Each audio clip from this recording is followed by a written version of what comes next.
Hello students and welcome to another session of my online biology classes called biology simplified. मैं हूं doctor Shyamala Shah और मेरे contact details आपको दिख रहे हैं स्क्रीन पर।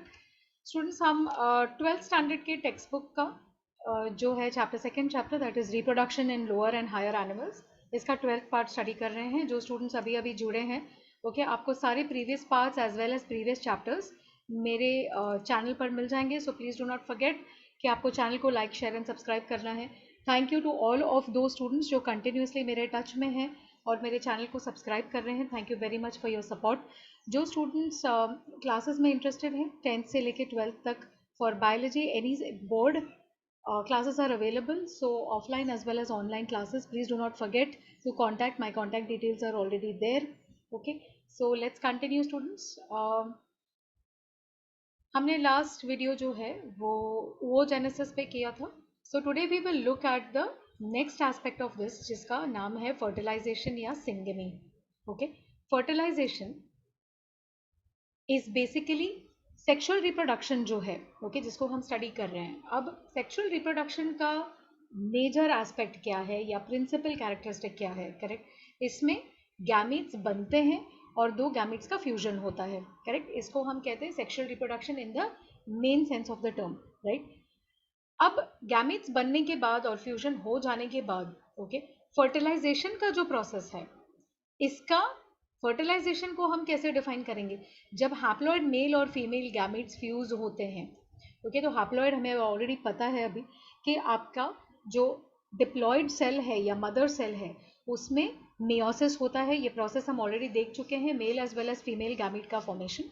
सो जब फॉर्मेशन हो जाती है उसके बाद नेक्स्ट स्टेप क्या है?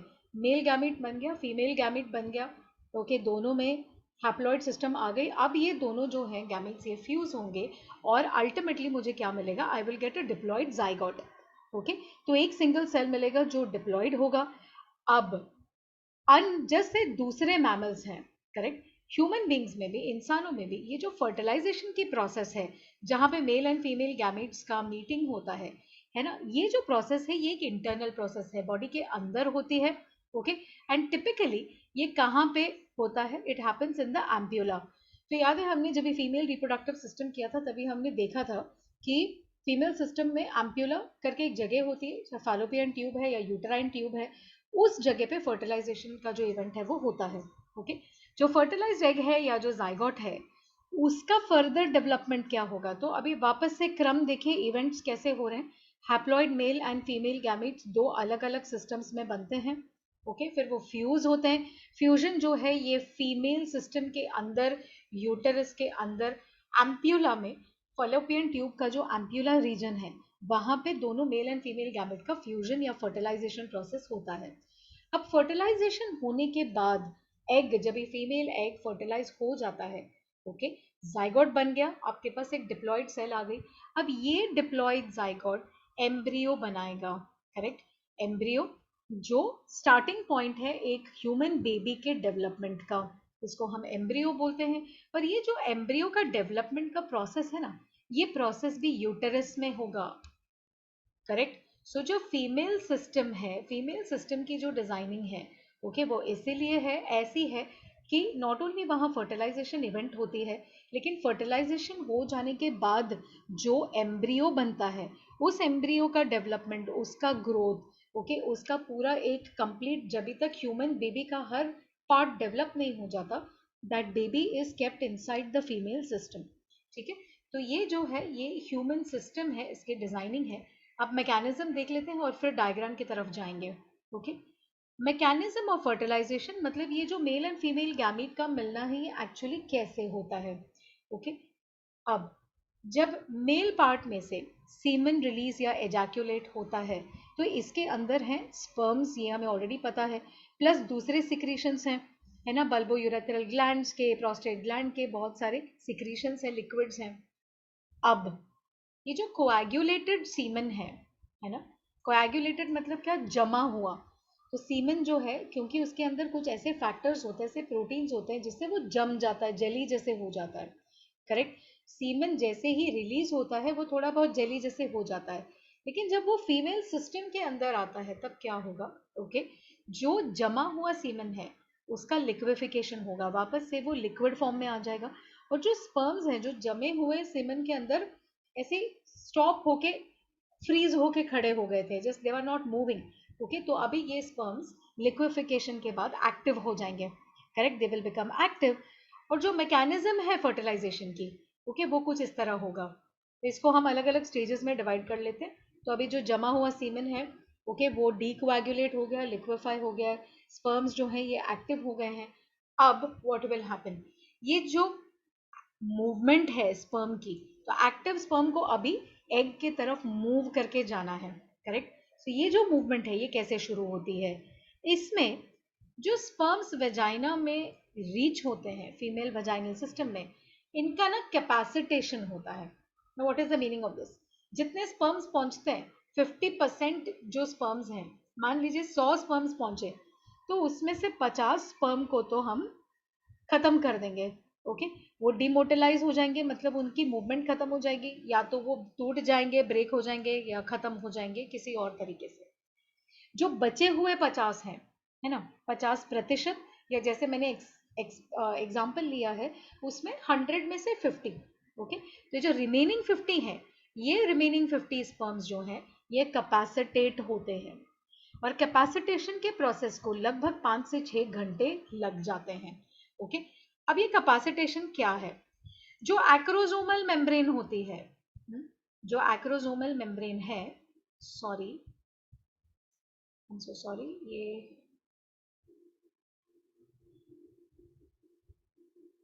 Just give me a minute students.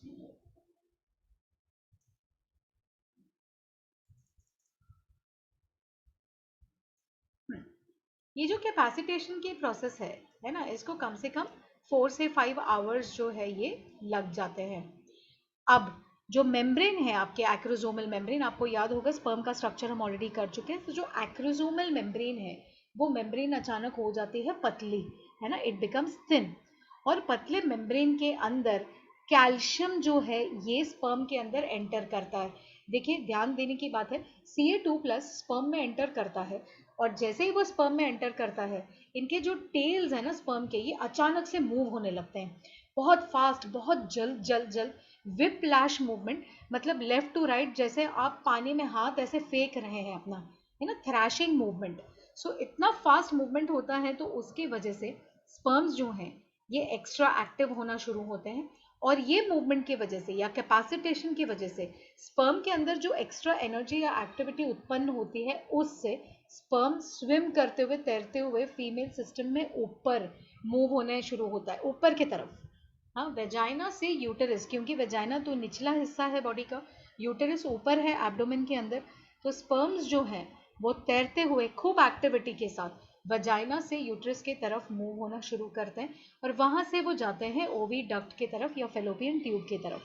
याद होगा आपको फर्टिलाइजेशन कहाँ होने वाला है, फर्टिलाइजेशन होने वाला है ओविडक्ट के एम्प्यूलर रीजन में, करेक्ट। सो ये फास्ट मूव होंगे और ओविडक्ट्स तक पहुंचेंगे।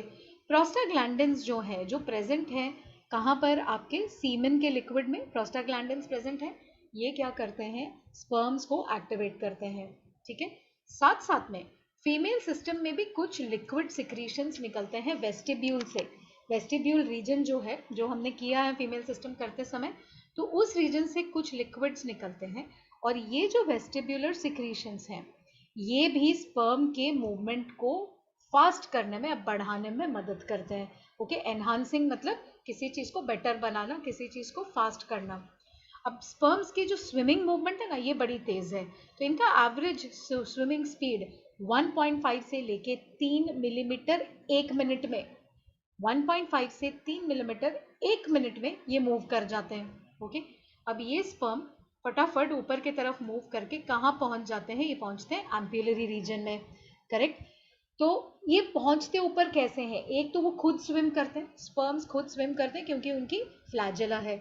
सेकेंड चीज क्या है, जो फीमेल सिस्टम है, जो यूटेरस है और फेलोपियन ट्यूब है, जैसे ही वो सीमेन के प्रेजेंस को सेंस करते हैं वो कॉन्ट्रैक्ट होना शुरू होते हैं, और जब कॉन्ट्रैक्शन होती है तो आप पूरे सिस्टम को ऐसे प्रेस कर रहे हैं, तो स्पर्म्स जो है ऊपर के तरफ मूव होती हैं, ओके। और ये कॉन्ट्रैक्शंस यूटेरस में भी होती है, फेलोपियन ट्यूब में भी होती है। तो तो स्पर्म बच्चों मूव क्यों होती है? दो चीज़ों की वजह से, एक खुद के स्विमिंग की वजह से और दूसरा because of contraction of the uterus and fallopian tube. और फीमेल सिस्टम में यूटेरस एंड फैलोपियन ट्यूब क्यों कॉन्ट्रैक्ट होते हैं? बिकॉज एक हार्मोन रिलीज होता है विच is called oxytocin. Correct. So oxytocin का जो हार्मोन है ये स्टिम्युलेट करता है सिस्टम को और उसके वजह से फैलोपियन ट्यूब्स और यूटेरस कॉन्ट्रैक्ट होते हैं और मेल स्पर्म को पुश कर दिया जाता है टुवर्ड्स द एम्प्यूला। कैपेसिटेशन हो जाने के बाद स्पर्म को एम्प्यूला तक पहुंचने के लिए लगभग 5 मिनट लग जाते हैं। ओके। अब वहां पर जाके स्पर्म जो है वो जिंदा रह सकता है या वायबल रह सकता है 24 से लेके 48 आवर्स तक। और आपको याद होगा जो फीमेल ओवम है वो भी जाके एम्प्यूला में वेट करता है और वो वहां पे अराउंड 24 आवर्स तक रह सकता है। Correct. Entry of sperm into the egg, तो फर्स्ट पार्ट जो है ये तो मूवमेंट हो गई, तो मूवमेंट करके वो वहां पर पहुंच जाएगा, है ना। अब सेकंड जो है फेज देखते हैं फर्टिलाइजेशन इवेंट का। सेकंड फेज में क्या होगा? स्पर्म एंटर करेगा एग के अंदर। So this is the second phase. 200 से लेके या 200 से 400 मिलियन स्पर्म्स के बीच में सिर्फ कुछ 100, 150 या 200 ओके एम्प्यूलरी रीजन तक पहुंचते हैं, बाकी के सब खत्म हो जाते हैं ऑन द वे। हाँ, अब ये भी एक्चुअली काफी है क्योंकि एग तो वहां पे एक ही है, फीमेल गैमेट तो एक ही है। अब 200-300 स्पर्म पहुंचते हैं तो भी वो काफी ज्यादा तादाद में, ज्यादा क्वांटिटी में है। लेकिन देखिए मजे की बात यह है कि इवन दो इतने सारे स्पर्म्स पहुंच तो जाते हैं एम्प्यूला तक, लेकिन ओवम को सिर्फ एक ही स्पर्म फर्टिलाइज कर पाएगा। ओके। अब ये कैसे होता है?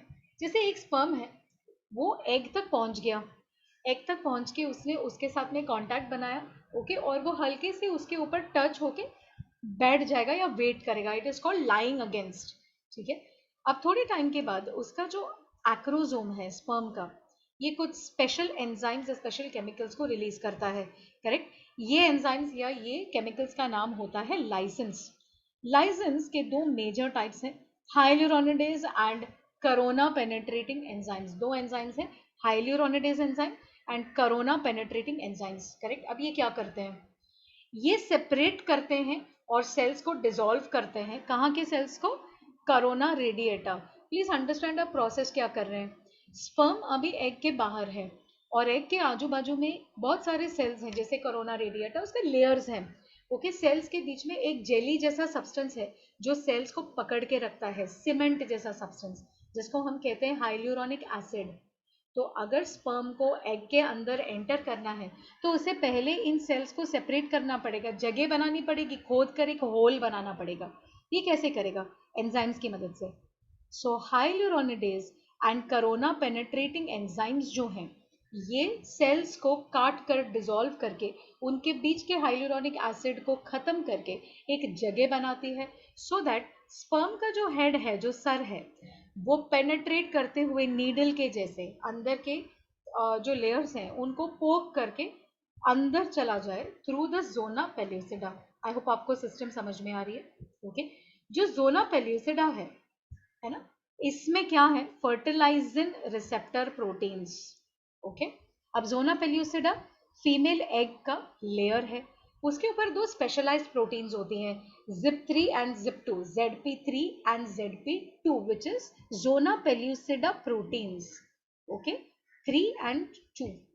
अब जो जोना पेल्यूसिडा पे प्रोटीन है उनको हमने नाम दे दिया है फर्टिलाइजिन रिसेप्टर प्रोटीन्स। हाँ। अब ये जो फर्टिलाइजिन है, करेक्ट, फर्टिलाइजिन ये एक स्पेसिफिक एसिड प्रोटीन को बाइंड करता है। तो fertilizin receptor protein binds to a specific acid protein which is called anti fertilizin. तो एंटी फर्टिलाइजिन कहाँ पर है? स्पर्म पर। फर्टिलाइजिन कहाँ पर है? एग पर। ये दोनों एक दूसरे को बाइंड करते हैं, जैसे कि ताला और चाबी, आपस में ये फिक्स हो जाते हैं। करेक्ट है। और ये फिक्सिंग होने के बाद स्पर्म्स को अट्रैक्ट होता है। ओके। ज्यादा स्पर्म्स एग की तरफ मूव होना स्टार्ट हो जाते हैं, सो दैट फर्टिलाइजेशन का जो प्रोसेस है, ओके, इसको बढ़ावा मिल सके। फर्टिलाइजेशन एंटी फर्टिलाइजेशन इंटरैक्शन एक बहुत ही स्पीसीज स्पेसिफिक रिएक्शन है, which means human to human सिर्फ इंटरैक्शन हो सकता है। आप अगर किसी और जानवर का okay, fertilizer anti fertilizer human के साथ में इंटरेक्ट करने के लिए ट्राई करेंगे तो वो नहीं होगा। ओके, सो नेचर ने अपने आप को प्रोटेक्ट करके रखा है कि सिर्फ 2 स्पीशीज आपस में मेटिंग करके एक एम्ब्रियो या एक बेबी को पैदा कर सकेंगे। 2 अलग अलग स्पीशीज रहेंगे तो ये आपस में मेट नहीं कर सकेंगे। ओके, सो फर्टिलाइजेशन एंटी फर्टिलाइजेशन रिएक्शन एक बहुत ही स्पीसीज स्पेसिफिक रिएक्शन है। ठीक है, फर्टिलाइजन एंटी फर्टिलाइजन रिएक्शन को हम ऑल्सो क्या कहते हैं, compatibility reaction. Okay, what do we call it, we call it the compatibility reaction. ठीक है, अब आ जाते हैं एक्रोसोमल मेम्ब्रेन पे। तो ये प्रोसेस है, जैसे फर्टिलाइजेशन की बात कर रहे हैं हम, कैसे मेल एंड फीमेल जो गैमेट्स हैं वो मिलने वाले हैं, फर्टिलाइज होने वाले हैं। So let us look at the acrosomal reaction. अब स्पर्म के हेड ने जोना पेल्यूसिडा को टच कर दिया, रीच कर दिया, कौन से एरिया में, एनिमल पोल के रीजन में। सो जब स्पर्म हेड एंटर करेगा वो जोना पेल्यूसिडा को उस हिस्से से पेनिट्रेट करेगा जहां पे एनिमल पोल प्रेजेंट है। ओके, जब ये होता है तब स्पर्म का एक्रोसोम फट जाएगा और उसके अंदर के जितने एंजाइम्स हैं, है ना, lytic enzymes, break down enzymes जो है, एक्रोजन है, जोनालाइजन है, ये सारी की सारी चीजें रिलीज हो जाएंगी।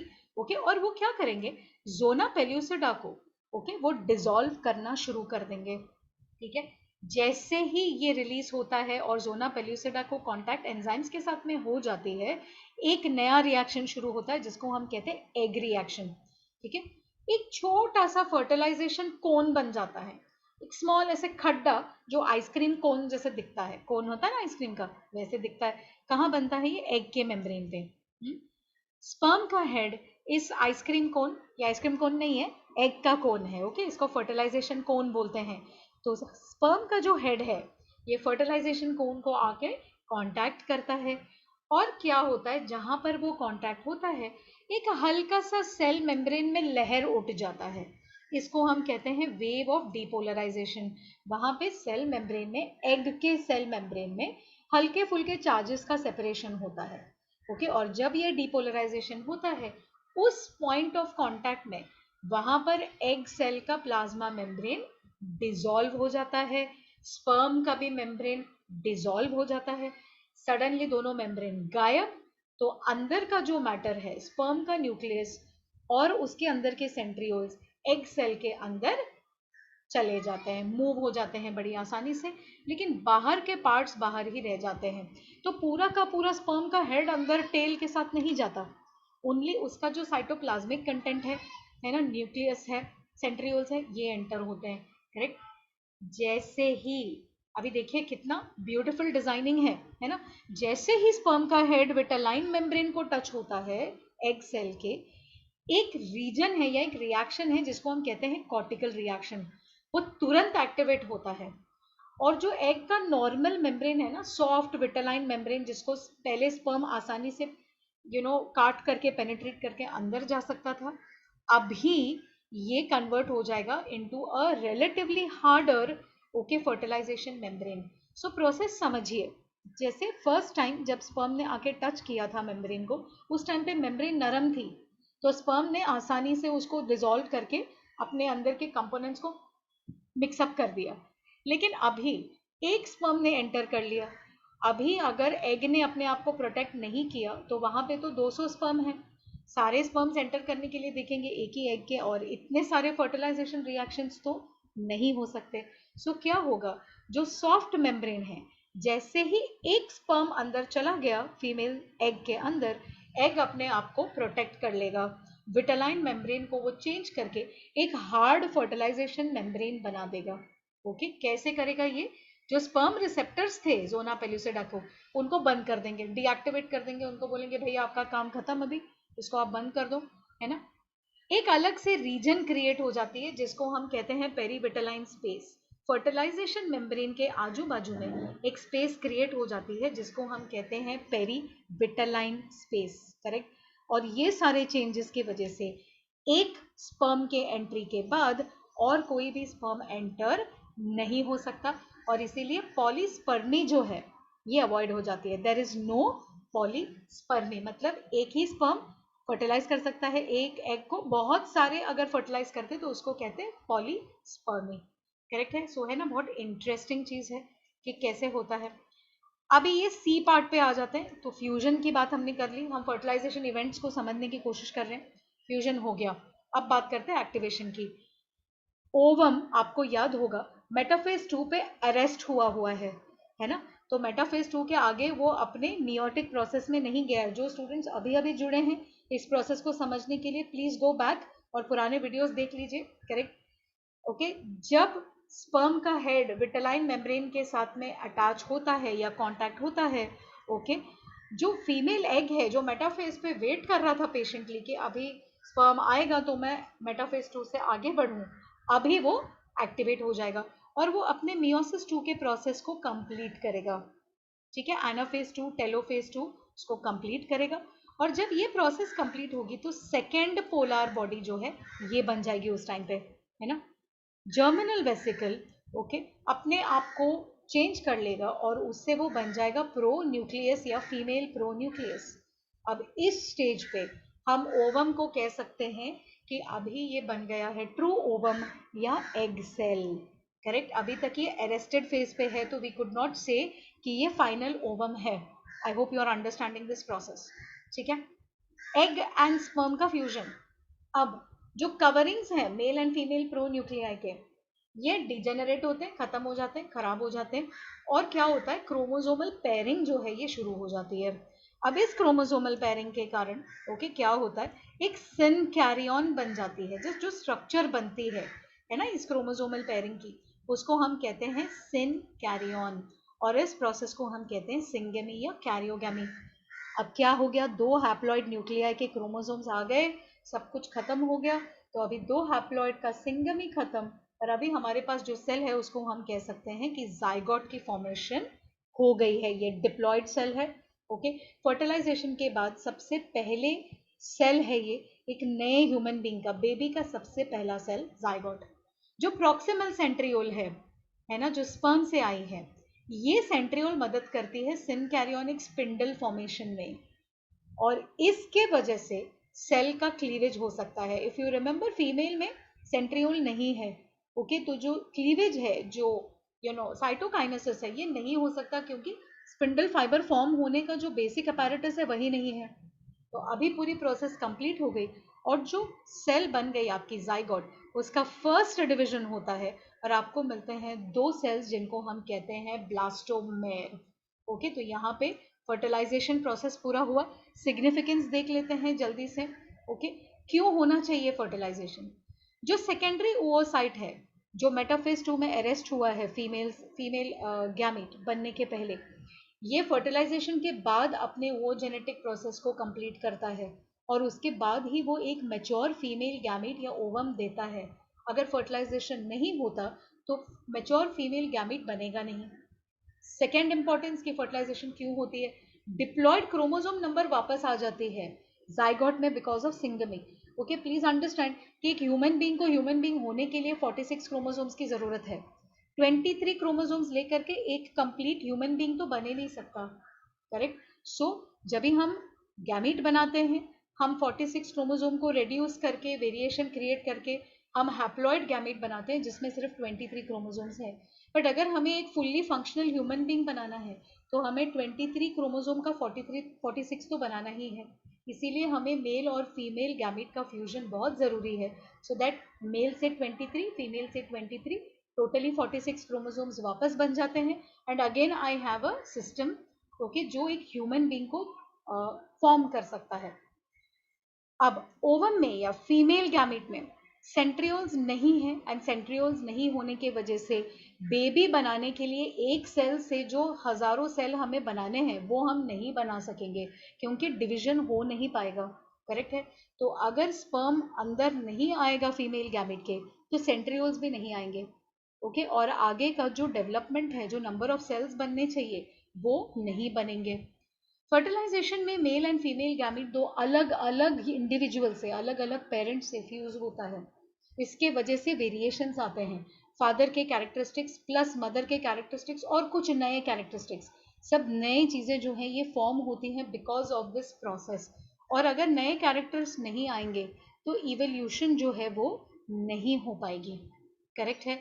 सिमिलरली फर्टिलाइजेशन का इवेंट ये डिटर्मिन करता है कि आने वाला चाइल्ड मेल होगा, फीमेल होगा, ओके, उसकी जेंडर क्या होगी, ये फर्टिलाइजेशन से पता चलता है, फर्टिलाइजेशन से तय होता है। ओके, तो यहाँ पे मैं इस वीडियो को एंड कर रही हूँ students. If you like it please do not forget to like, share and subscribe. Please bell icon दबा दीजिएगा। ओके, मैंने लाइव सेशन शुरू किए हुए हैं फॉर नीट रिविजन।